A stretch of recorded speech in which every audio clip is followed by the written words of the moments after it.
Bismillahirrahmanirrahim. Assalamualaikum warahmatullahi wabarakatuh. Assalamualaikum warahmatullahi wabarakatuh. Allahumma sholli ala sayyidina Muhammad wa ala ali sayyidina Muhammad. Mudah-mudahan Buya sekeluarga dan juga jamaahnya senantiasa dalam lindungan Allah Subhanahu wa taala. Amin ya rabbal alamin. Pertanyaan saya Buya, ciri-ciri bahwa orang itu sedang disayang,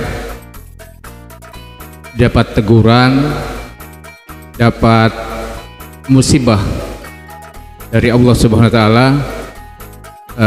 atau ujian dari Allah Subhanahu wa taala, bagaimana untuk membedakannya? Itu saja Buya, terima kasih. Wassalamualaikum warahmatullahi wabarakatuh. Waalaikumsalam warahmatullahi wabarakatuh.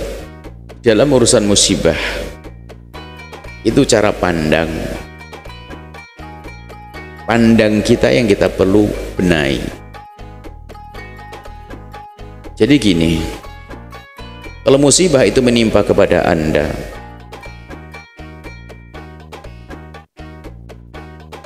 kaidahnya kan sederhana dulu, bahwasanya kalau ada seorang hamba diuji oleh Allah, itu tanda Allah cinta, karena Allah akan mengangkat derajatnya. Tandanya dia kuat dengan ujian. Innallaha idza habba 'abdan ibtalah. Allah kalau mencintai hambanya akan Allah uji dan diberi kekuatan untuk bisa menyelesaikan ujiannya. Makanya setiap Anda mendapatkan musibah atau bencana, maka katakan bahasanya di dalamnya ada ujian, Anda mau naik pangkat, sehingga Anda melewatinya dengan penuh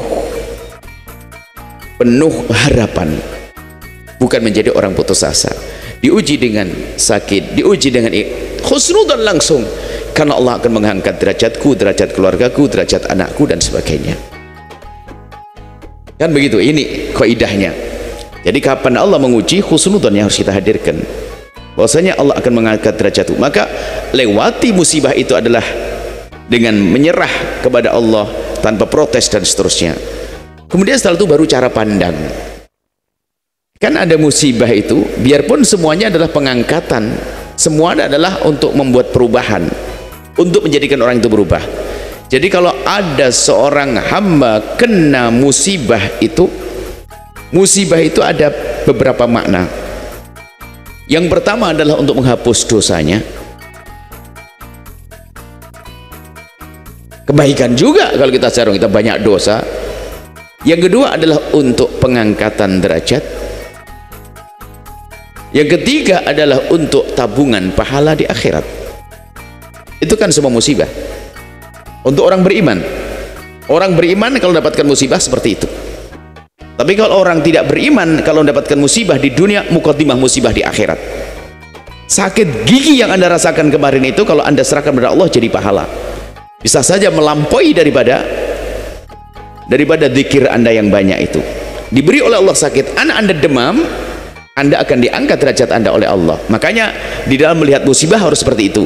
Cuman dalam menilai itu adalah yang harus waspada. Jika contoh pengampunan dosa, Anda boleh nunjuk ke sini.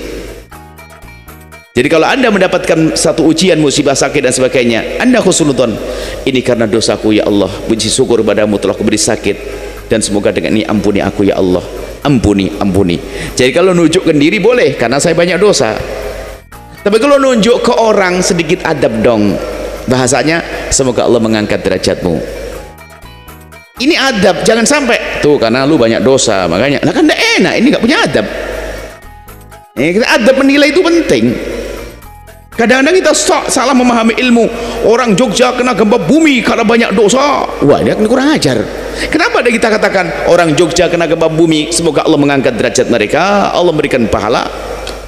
Itu loh punya adab, tata krama. Karena bisa saja yang kena gempa itu nggak punya dosa dia. Orang sakit lama, ahli istighfar, kegencet, loh. Jadi cara pandang aja. Anda punya tata krama dan kesomaan dalam mandang. Jadi kalau musibah menimpa orang lain, besarkan hatinya. Allah akan mengangkat derajatmu, Allah akan memuliakanmu, Allah akan gitu. Dan Allah mengampuni pakai gitu, tidak usah karena dosa-dosa. Aceh tsunami, karena di Aceh banyak dosa, banyak pezina. Loh, kalau urusannya banyak pezina dan pendosa, Cirebon juga harus kena tsunami dong. Kadang kita sering mandang orang dengan pandangan picik, kelompok pandangan picik. Ini karena nggak punya adab kita mandang orang lain. Kenapa kita katakan Aceh diangkat derajat mereka oleh Allah? ditenggelamkan. Dalam hadis Nabi kan disebutkan termasuk orang mati syahid mati tenggelam. Loh, kan enak. Sehingga yang hidup tuh, anak-anak yang hidup tuh ada kebanggaan, ayahku mati syahid. Lah ini orang salah karena perubahan. Di Aceh banyak orang tidak sholat. Lah ini orang, ini kan sudah nggak benar. Termasuk kita sering mendengar kalimat-kalimat orang yang congkak. Jogja di Kemponjong ini karena maksiat mereka semuanya. Maksiat. Wah, serem banget. Kayak dia tidak punya maksiat. Kalau urusan maksiat kayaknya gembah dulu dia yang kena.